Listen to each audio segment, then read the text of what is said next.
When you think about businesses that are selling through the roof, like Skims or Allbirds, sure, you think about a great product, a cool brand, and great marketing.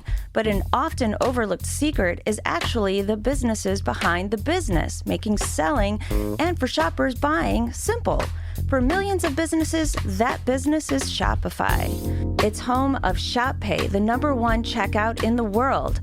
You can use it to boost conversions up to 50%, meaning way less carts going abandoned and way more sales going through to checkout. Upgrade your business and get the same checkout Allbirds uses. Sign up for your $1 per month trial period at shopify.com/income, all lowercase. Go to shopify.com/income to upgrade your selling today. Shopify.com/income.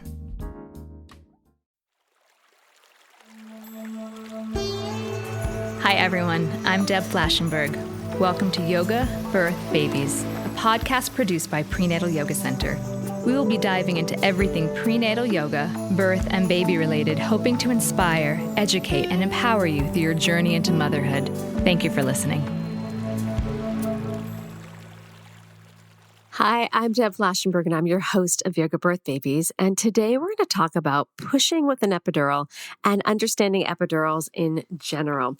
I've had a lot of students talk to me about their birth plans. And when we start to talk about pushing positions, they'll say, well, I'm going to have an epidural, so I don't really have any choices. And I want to bust that myth. So yes, you're not going to be in a tub. You're not going to be in a shower. You're probably not even be standing, but that doesn't mean that you don't have options. So I reached out to one of our past teacher trainees who also happens to be a labor and delivery nurse of 15 years at bedside. So Erin Capnerhurst is a wife, mother of 3, and a registered nurse who has been supporting families through pregnancy and childbirth for 15 years in the hospital, clinical, and birth education settings. She, as I mentioned, is also a prenatal yoga teacher from graduating from our training at Prenatal Yoga Center. She also was a student athlete and has a degree in physical education and biology prior to earning her Bachelor of Nursing degree. She is so lovely and so knowledgeable that when I wanted to do this topic, I knew exactly who to reach out to. So Erin and I dive pretty deep. So we talk about the difference between traditional epidurals, combined spinal epidurals. We talk about the timing she suggests for getting an epidural. We also talk about some of the interventions that come along with getting an epidural, as well as, this was fascinating to me because when I was a doula, I didn't always notice what the nurses were doing, but she talks about how the nurses monitor the patients. And it's not just the big boards out monitoring the contractions. There's some other techniques they use that I thought were really fascinating. But then we start to get into pushing and understanding that the person birthing is not going to have the same sensations of a contraction. They're going to still feel that pressure. And so we talk about when to push, how to push when you have an epidural, because you're not feeling necessarily that feedback. We talk, of course, about the different positions, how to use your core, so much. So if you are thinking you may get an epidural, you know something, let me say this again. Even if you're not planning on getting an epidural, I think this is a really important conversation to hear because as I tell my students, you want to know about all the tools. Just like I tell my students that even if you're not planning on having a cesarean, you should know what that looks like. So even if you're not planning on having an epidural, listen to this conversation so you can understand what's involved in case you end up down that road.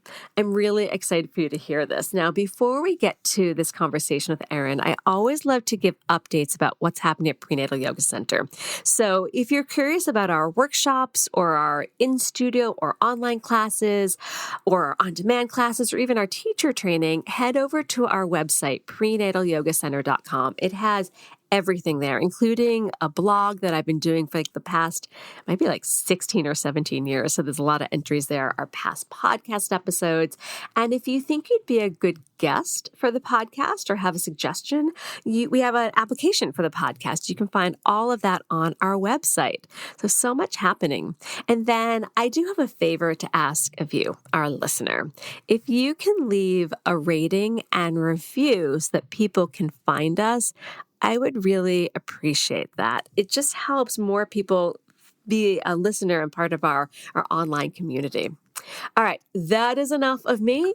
We're going to take a very quick break. When we come back, please enjoy my conversation about pushing with an epidural with my friend Erin.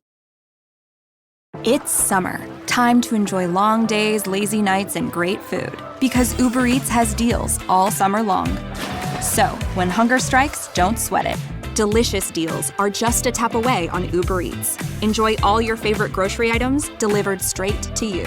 Get ice cream, soda, and snacks from your favorite stores like Wegmans and CVS and make the most of every moment. Now that sounds like a good summer. Order now on Uber Eats. Terms apply. Product availability varies by region. See app for details. Hi, Erin. How are you? Yeah, I'm doing really well today. How are you, Deb? I'm doing great. I'm really excited to talk to you about this topic of pushing with an epidural and kind of epidurals in general, because one, I know you have a lot of information on this, but two, this comes up in class a lot. In fact, I just had a student yesterday that spoke to me about her first baby had shoulder dystocia and she was worried about it with a second. And we talked about alternative birthing positions that gives her more space between the pubis and the tailbone. And she said her doctor said there was, because she had an epidural, there wasn't any other position she could push in. And I'm like, okay, that's why we're doing this. That's why I'm doing this podcast episode, because she was literally told that is the only option. So it just got me kind of fired up that I'm like, this is something people really need to know about pushing with an epidural and what it is, and that there are options. So I'm so excited to sit with you, pick your brain. And honestly, it's going to be fun because you do the teacher training that I can kind of turn the table over to you instead of me being the teacher. So thank you for your expertise. Yeah. All Oh, right. wow. Yeah, yeah. The teacher training was amazing and things are going great with that. So, yeah. Oh, good.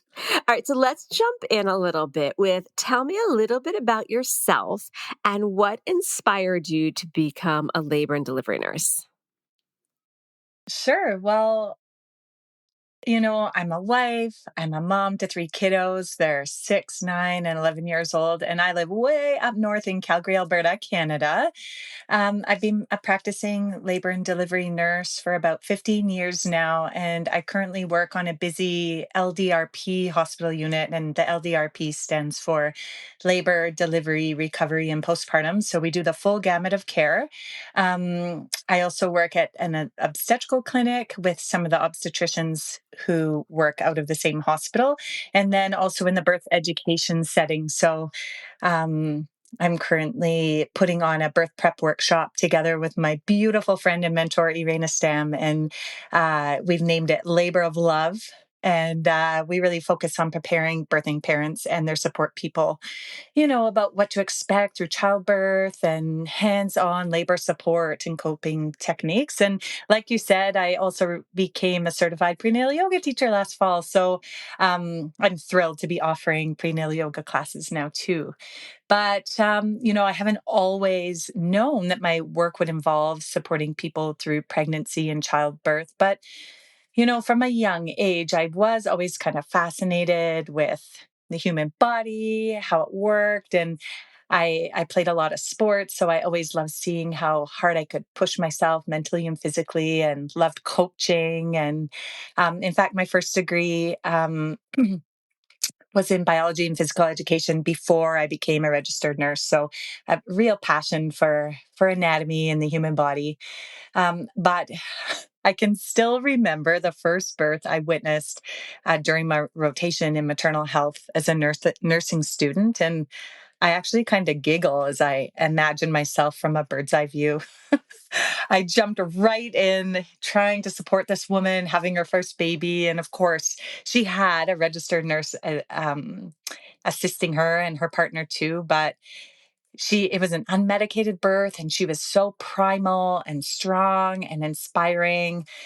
There I was running around, grabbing warm blankets and ice chips and water and providing counter pressure like my life depended on it. But I felt so at home in the birthing room. So I shared this experience with my younger sister, who was pregnant with her second baby at the time, and was so honored. She asked me if I would consider supporting her through the birth of her second child, kind of more as a doula role. And I was fortunate enough to attend hypnobirthing classes with her. And I learned birth support techniques and then witnessed this deeply transformative event as she birthed her baby at home in water. And the entire experience, um, and the pure elation as her baby entered the world, I thought, whoa, I can do this as a job. And there was no looking back after that. That is amazing. I did not know that story about your sister. That is just so beautiful. Thank you for sharing that. And I can tell Yeah. that that was an inspiring moment. And I'm glad that you had that because you're so great at what you do. All right. So we're going to jump right into talking about laboring and pushing with an epidural. But I think I want to start with, and I don't this, tell me if you don't even have this, but I Okay. wanted to kind of go with the rates. Do you happen to know what the current data tells us about the epidural rates in North America? Because from my just anecdotal observation, I would say it's like 85 to 90% of the folks I encounter, but I don't know if that's just in my area. What do you happen to know the rates?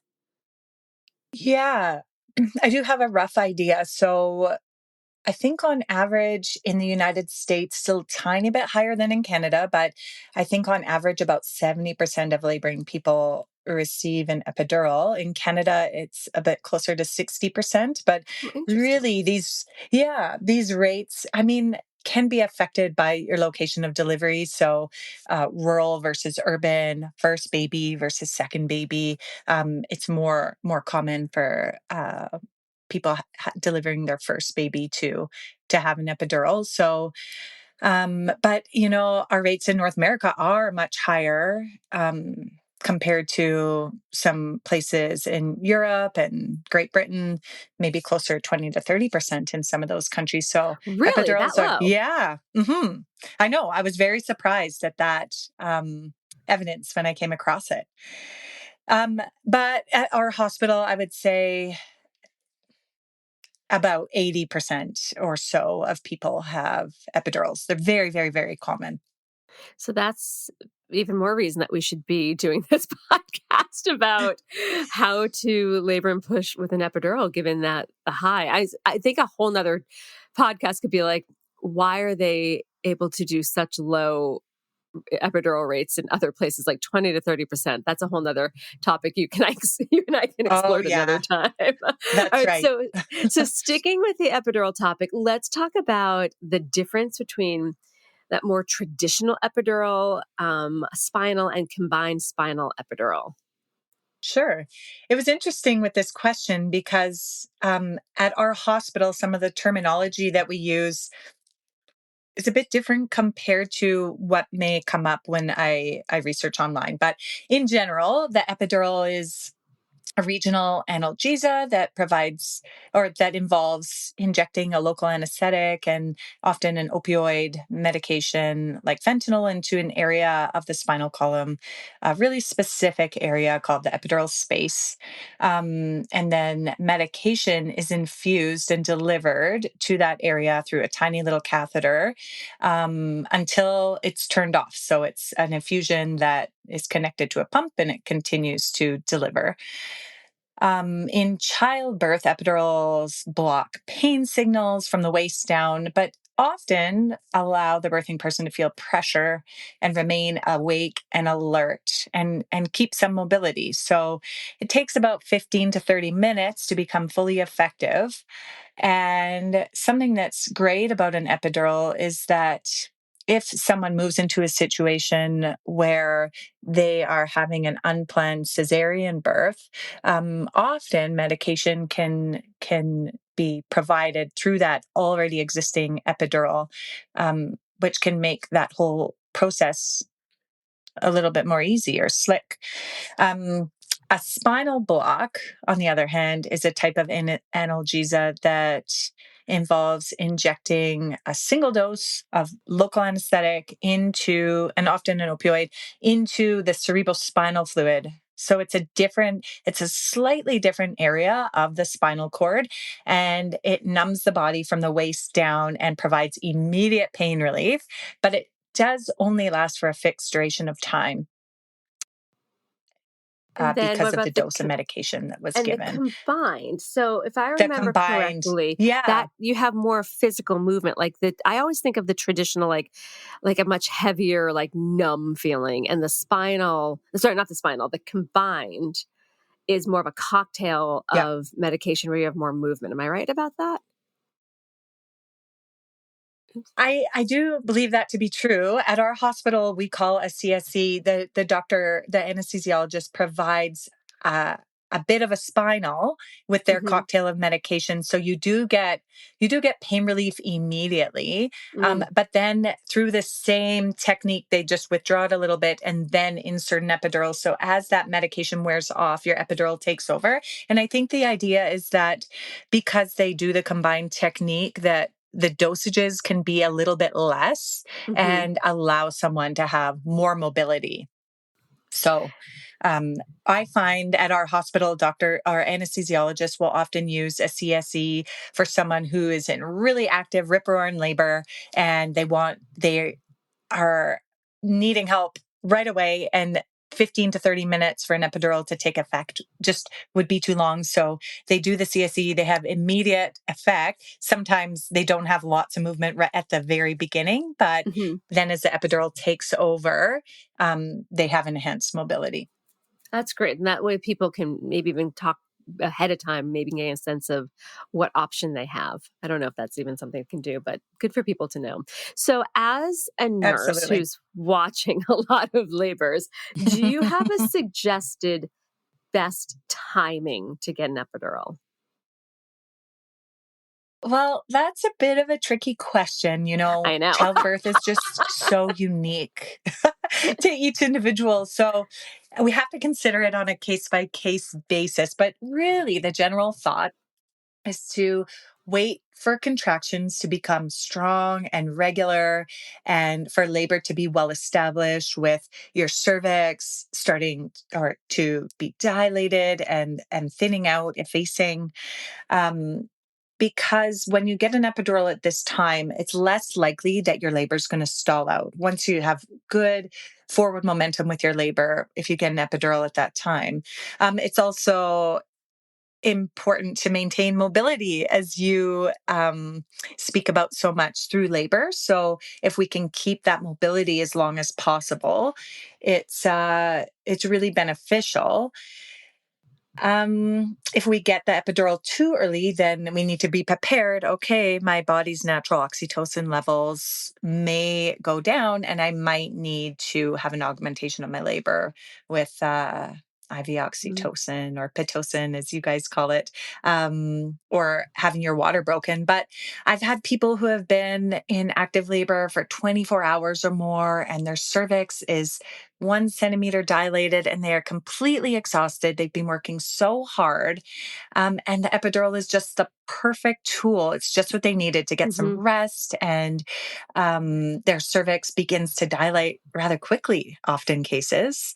And then there's other people I've had, they've been in the second stage pushing their baby for 2 hours and they get an epidural at that time to assist with maybe relaxation of the pelvic floor or to provide pain medication if they're requiring a further obstetrical intervention like assisted vaginal delivery.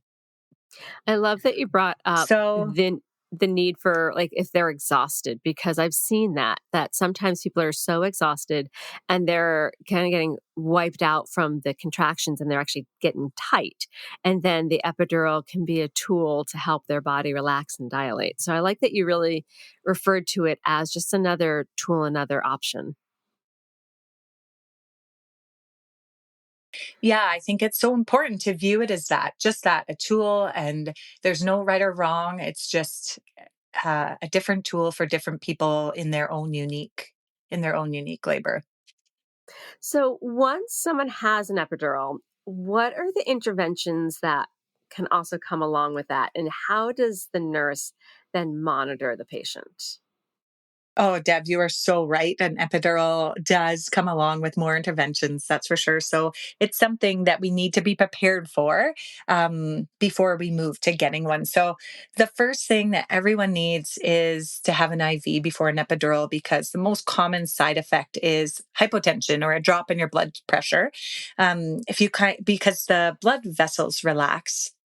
And it doesn't happen to everyone, but it is the most common thing. So if you think of a garden hose with a set pressure of water coming through it, and then all of a sudden the hose expands, but the amount of fluid, the water in the hose remains the same, the pressure is going to drop. And so not only does that make the birthing person feel dizzy or nauseated and sweaty, but it also directly affects blood flow to baby. So when we have IV access, many anesthesiologists prefer a proactive approach where the nurse would give an IV bolus of fluid.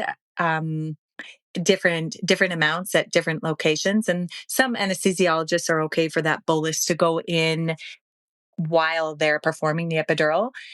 Um, and then the IV access also allows medication to be injected quickly to counteract that low blood pressure is needed if needed. So, yeah, it's at our hospital. It's really provider dependent. There's some cases where we don't give a bolus at all, and the anesthesiologist says, "You know what? I'll give some medication, and we'll give a bolus if the blood pressure goes down. It's something we can counteract quickly." Because research is really showing how giving too much IV fluid in labor can impact the birthing parent, especially postpartum. But of course, we have many physicians that want that bolus, so it's unique based on each provider. They will also suggest often collecting a sample of your blood called a CBC, a complete blood count. And that is to check and see what your platelet levels are. So platelets are used in order for blood to clot. And if someone has low platelets, which can occur in pregnancy for no obvious reason, the anesthesiologist wants to know that the platelets are at a safe level to perform the epidural with no risks of bleeding around that epidural site, especially inside your spine. Mm-hmm.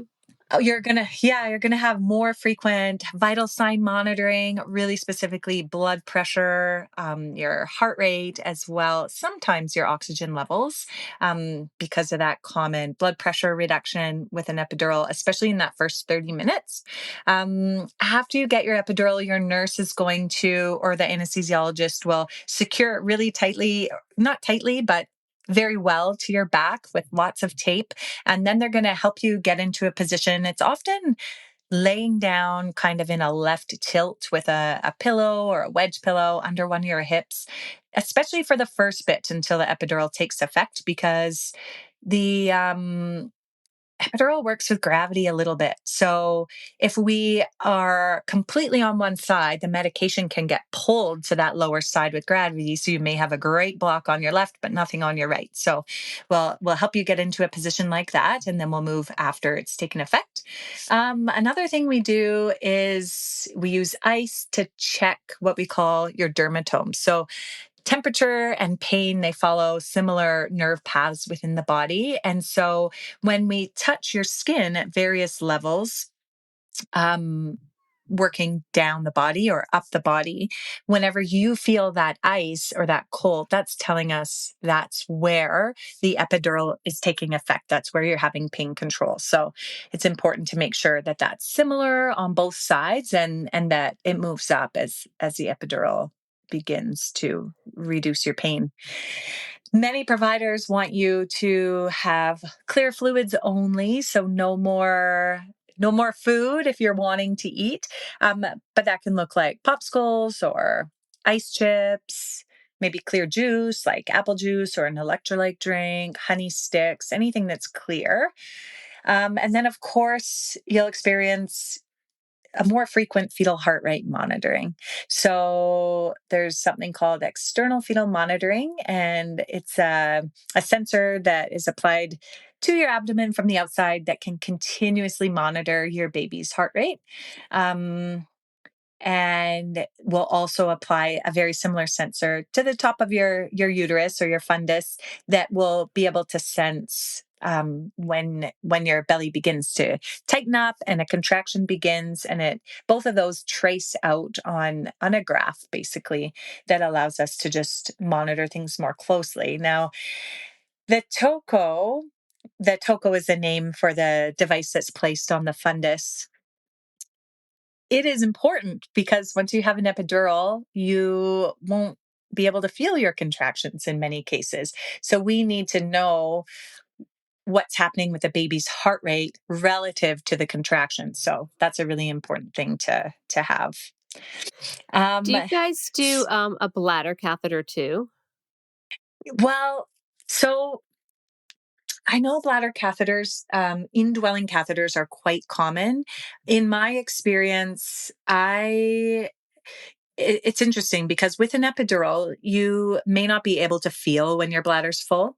And even if you can feel it's full, you might not have the control to actually release the urine. So Hmm. there are some tests that you can do while the person's in bed to see if they're going to be able to support their weight with two people, one on either side, and actually get up to the bathroom. So every nurse is different with their comfort levels, but it's something I'm a big advocate for because it's not only if they can pee, then they should be doing it on their own, but it's feels good to get up and move and get out of bed.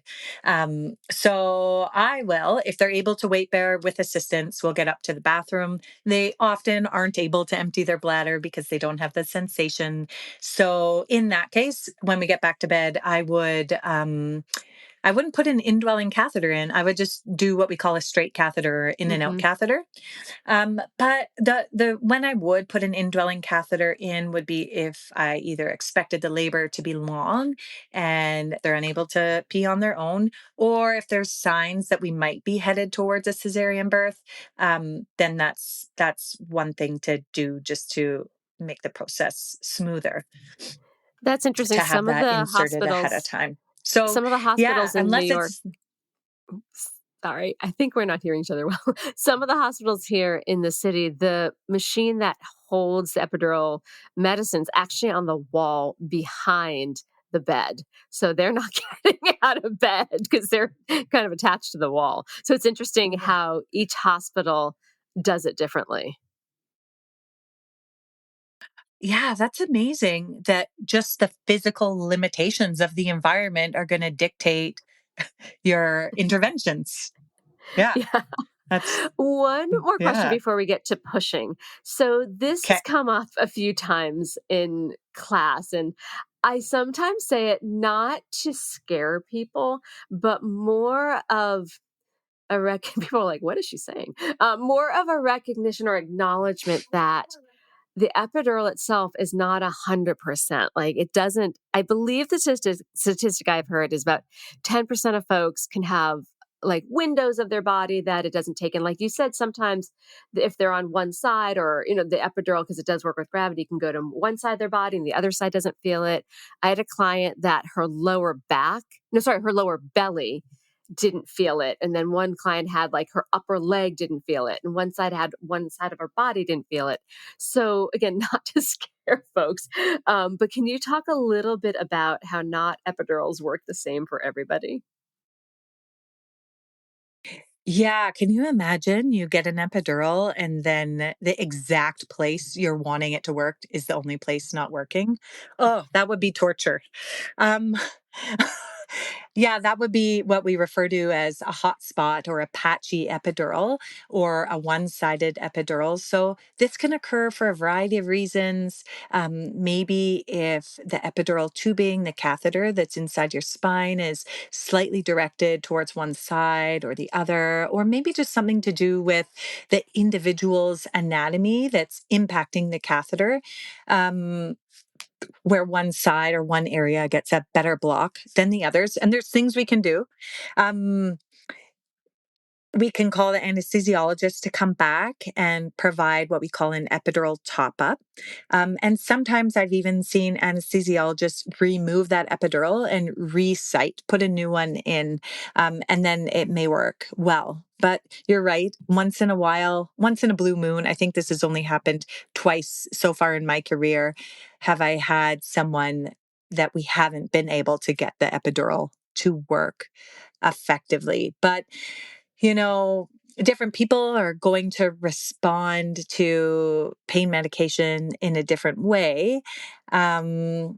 We also have another trick, and many of the epidural pumps have something that we call a PCEA button, which stands for patient controlled epidural analgesia.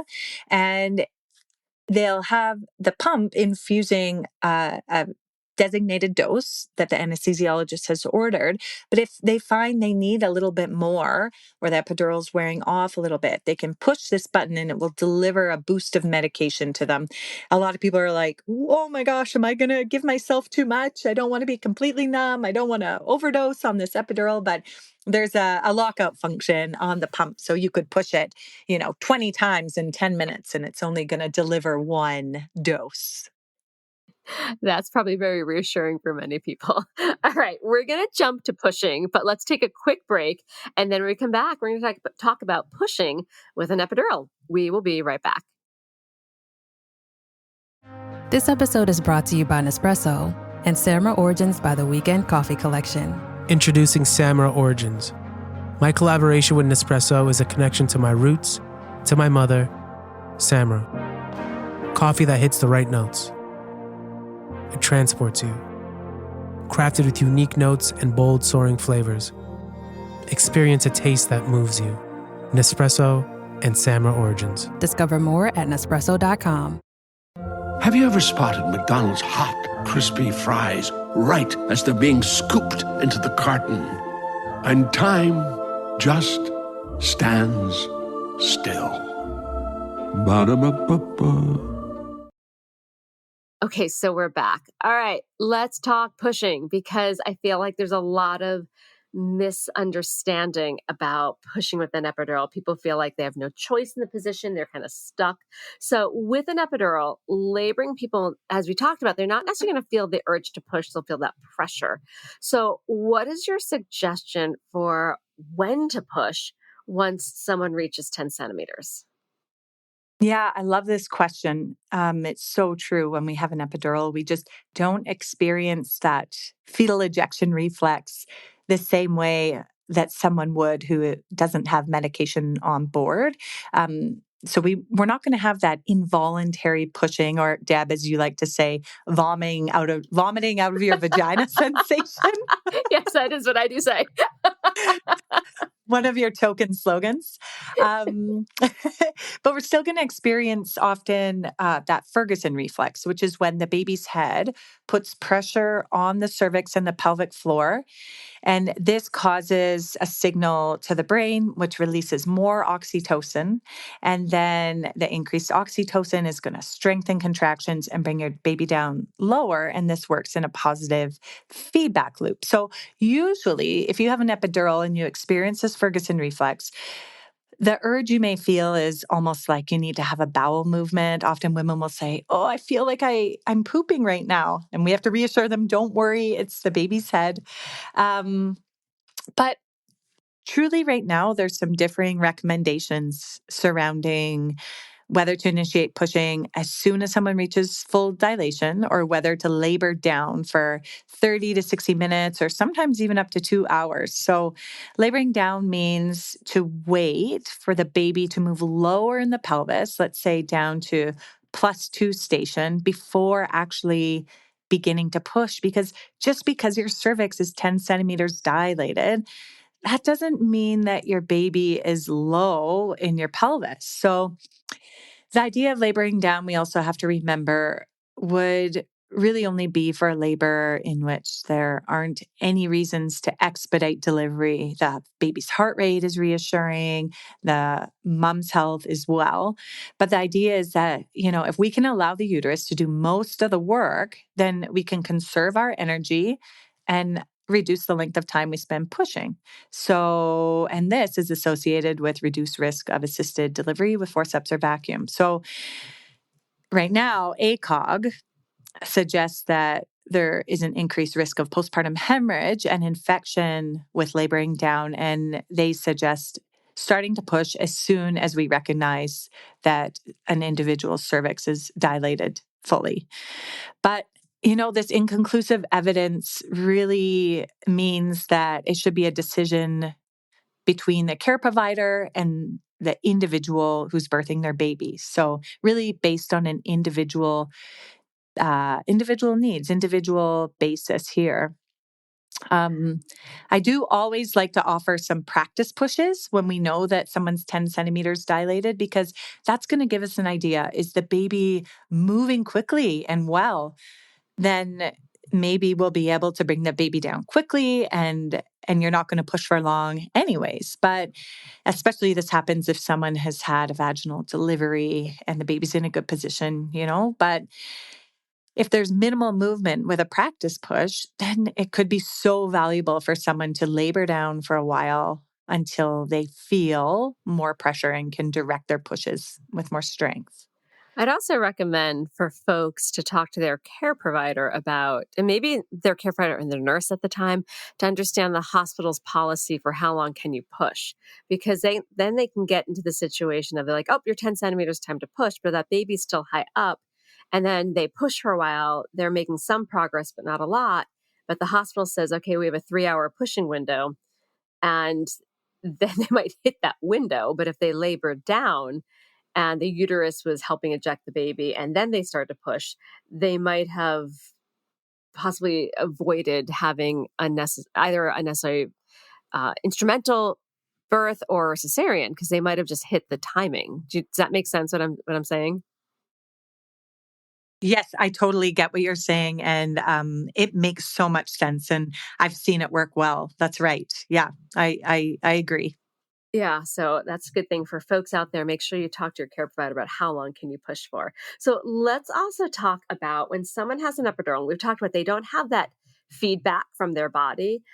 And so they may not feel as connected to their core and aware of their pelvic floor. So how do you guide someone to push with an epidural, as well as how to prepare to push for an epidural? Because they may not feel like, we always say use your core, but they might be like, I don't know how to do that. I can't feel it.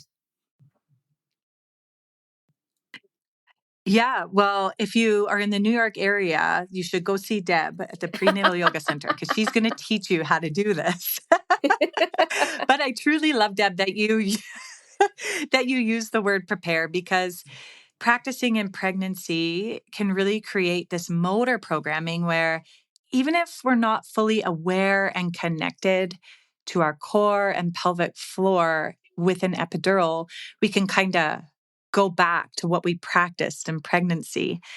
So, as you have taught me, learning to release the pelvic floor with deep inhalations as the diaphragm moves down, and then engage the deepest abdominal muscles, the transverse abdominal muscles, with our exhalations, can really generate increased intra-abdominal pressure, which is going to add to the strength of the contraction, what the uterus is doing anyways. And then other things people can do to prepare ahead of time, just learning how to release your jaw and your forehead and your shoulders, kind of as a means to help soften the pelvic floor too. But now we also need to be aware that the baby or the mother's condition will provide guidance as to how urgently a baby should be delivered. So if there are fetal heart rate concerns, then we might encourage you to push with a bit of a more closed glottis pushing. So that's similar to what people may have heard as the Valsalva maneuver, where you take a deep breath in, hold the breath while you bear down, just like you're basically having a bowel movement. And sometimes birthing people find it motivating if their partner or even their support person, whoever that may be, counts to about 8 while they push. Then they exhale, they take another deep breath in and push, and kind of coordinate about 3 sets of these pushes per contraction. But if there's no urgency, I would recommend open glottis pushing. So, like you say, another one of your wonderful terms, open throat, open vagina. I love how it stuck with you. Oh, yeah. It has stuck with me. And I love use this. it in my classes too.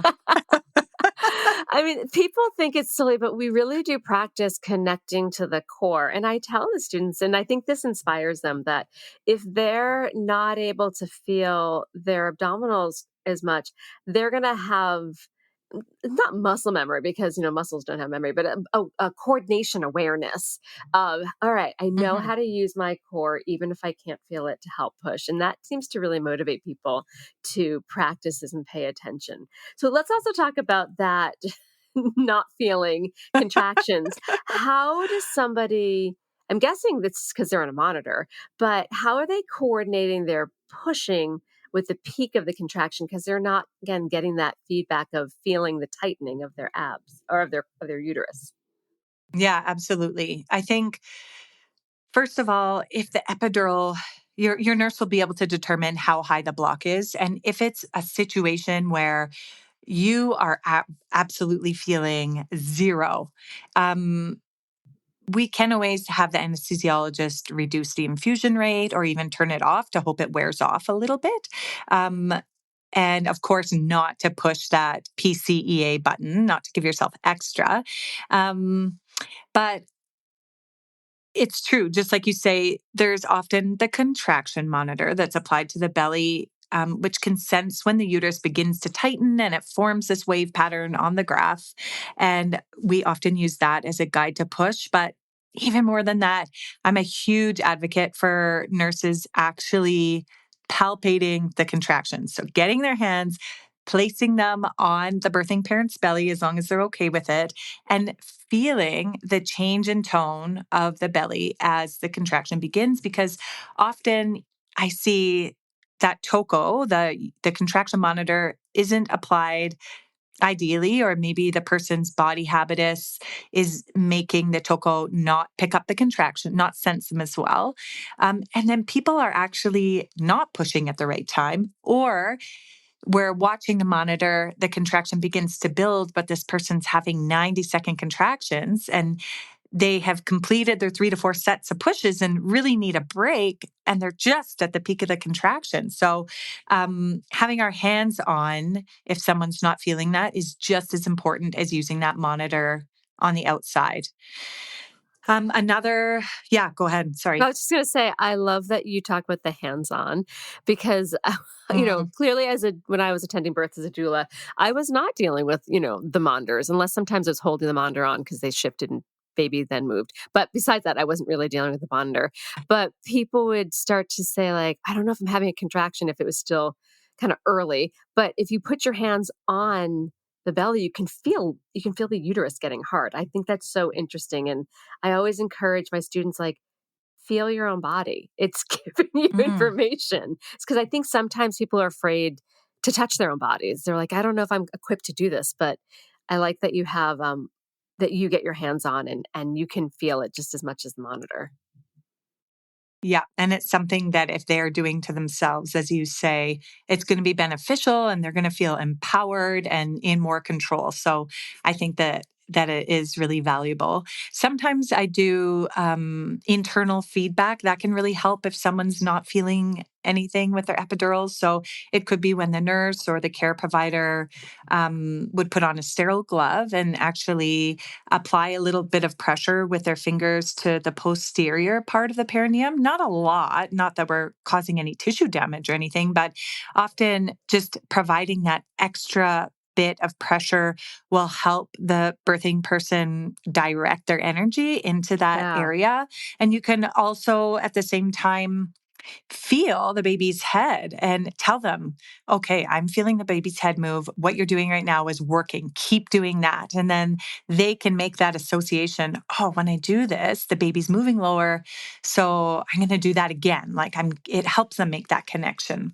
I'm kind of jumping ahead Um, on some of the questions, but this goes with that. sure. So when someone might Sure. not feel like they're connecting to the pushing, I like that you talked about, okay, the baby's head is moving. Do you ever talk about if there's enough head for them to feel, having their, like, reaching down to feel the baby's head or having a mirror there so that way they can see, oh, I am making progress?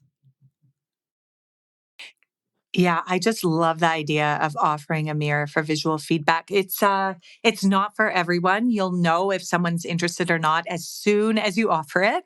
Some people are like, "Yeah, I'd love that," and other people are like, "Oh my gosh, no way." Uh, but I've seen it work so well as a guide for people because they're visually seeing maybe their perineum bulging or even some labial separation, and they start to see some of their baby's head. And on our unit, we do have like these big portable mirrors on wheels that you can roll into the room and set up, but not all hospitals have that. So if you think that might be something that you want to try, just having a little handheld mirror could be a nice thing to add to your hospital bag, just in case you want to try it. All right, so now let's jump back to pushing positions because this is something I'm really passionate about of people knowing they have Mm. options and also knowing that they have some control of helping their pelvis open depending on their position. So what do you encourage? What do you see when it comes to pushing positions with an epidural to get that maximum space, that maximum potential space? This is another one of my favorite topics, just like you. So, truly, if someone isn't feeling their contractions because of their epidural, It's I do begin often just pushing. They're not flat on their back, but it would be maybe in what you would term a lithotomy position. Your feet may be supported by a birthing bar or maybe by the partner and the nurse. One thing I love to do is just roll up a little hand towel or a couple small baby blankets, and you can either curve it in a U shape beneath their sacrum so that there's space under their tailbone, the bottom part of their sacrum, so it can open more at the outlet, just to create some mobility so it's not flat against the bed. But I'm a huge fan of pushing in so many different positions, but with an epidural, this can often be a good way to just get a grip on what you're doing and kind of get the feel for it. But depending on mobility, the options are endless. So the birthing beds, they are so amazing. They have the ability to transform into so many different positions. So we could move the bed into more of a throne type of style, and there's the birthing bar that you can place and have someone kind of scoot their bottom towards the edge of the seat and have their come down into a squat as they're pushing and then come back and rest in between. Or I am a big fan of a good side lying position. So the top leg could be supported by a peanut ball and then have the partner support the leg into internal rotation with the ankle out a little bit as a way to open the outlet. Um, yeah, you can move over onto your knees and drape your arms leaning over the head of the bed, elevated, and kind of have your arms reaching up to create more space in the pelvis. Hands and knees, moving your legs into internal rotation to open up the outlet again. I mean, yeah, there's so many things. Do you feel like and again, this is going to be individual to the place and the Mhm. care provider. So when I was talking to that student that I mentioned at the very beginning, that her first child had shoulder dystocia, she's really trying to figure out what to do with her current baby she's pregnant with. I said the first thing she really should do is talk to her care provider about are they comfortable not just pushing? Because everyone's like, oh, you can push, but when it's time to catch, I need you on your back. I said, really talk to your care provider about what are they open to in terms of pushing positions, because not a lot of care providers have seen other options than on your back. And even turning the body 90 degrees into side lying, that changes their perspective, doesn't change the anatomy, just the perspective of the anatomy. So, amongst the doctors that you're working with, how common is it that people do take alternative positions than on their back?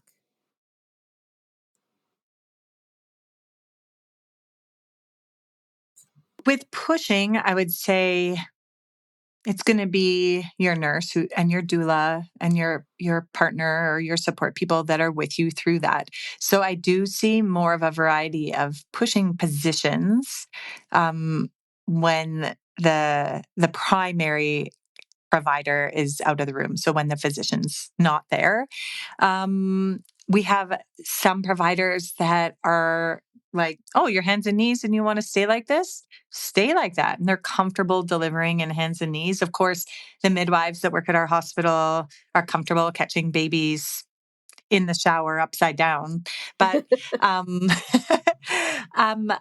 when someone has had a previous shoulder dystocia, I think that creates concern for the delivering physician, the doctor who's catching the baby. And isn't it interesting that they only want you to push on your back when other positions could actually maybe reduce the risk of shoulder dystocia by opening the pelvis in a different way? Yeah. Yeah, I just don't see a ton of care providers actually being open to catching in alternative positions. So I was hoping other places it's more. All right, so let's talk about once the baby is born, what happens with the epidural? How long does it remain infusing? When does it get turned off? When does it wear off? Yeah, the epidural will keep infusing until we turn it off, basically. So your baby's born. Ideally, they'll be skin to skin with you. You'll deliver your placenta, which you will barely feel with an epidural. And then the physician or healthcare provider will assess to see if there's any repair that needs to be completed. So we'll keep the epidural running for all of that. After that is all completed, that's usually when we'll turn the epidural off. And it takes about 1 to 2 hours maybe 2 hours until you have reliable mobility to get up with assistance. Don't get up on your own the first time. And usually it's at that time when you get up for the first time that, at least at our hospital, it will be the nurse who removes the epidural from your back. So we kind of joke that it's a free back waxing because we secure the epidural with a lot of tape to your back. And usually that's the only uncomfortable part about having it removed. And then the tape comes off. We just pull the catheter out and it comes out usually very easily. And then we just clean your back and it should be good after that. So Oh, amazing. All right. So we're going to take yeah. another break. And when we come back, what is one final tip or piece of advice you would like to offer new and expectant parents? Okay, we will be right back. Whatever the occasion, effortless elegance is right this way. Because Hilton brings you new ways to stay courtesy of the Nomad London. And it doesn't stop at award-winning dining in a space draped in velvet and illuminated by vintage chandeliers. No, this day goes beyond with unparalleled personalized service and attentive hospitality. Oh, and did we mention the Nomad London can be booked using your Hilton Honors points at Hilton.com? Hilton, for the stay. All right, so we are back. So what is one final tip or piece of advice you'd like to offer new and expectant parents? And you have so many different roles that you play that I'm really curious what you're going to use.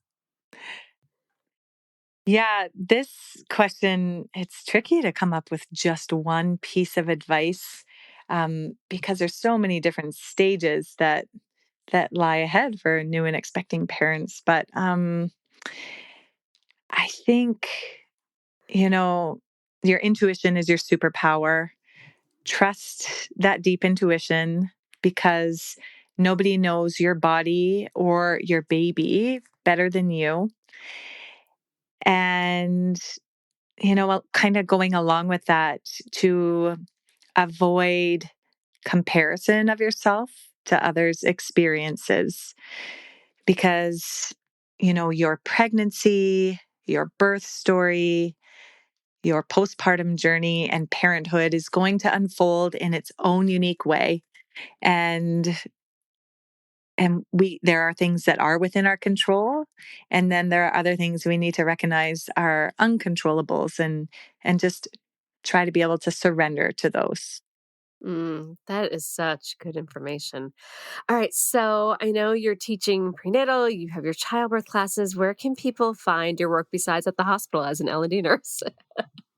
Oh, Deb, I don't know. I don't really have a place for people to find me. Out in the community, I guess you could say. I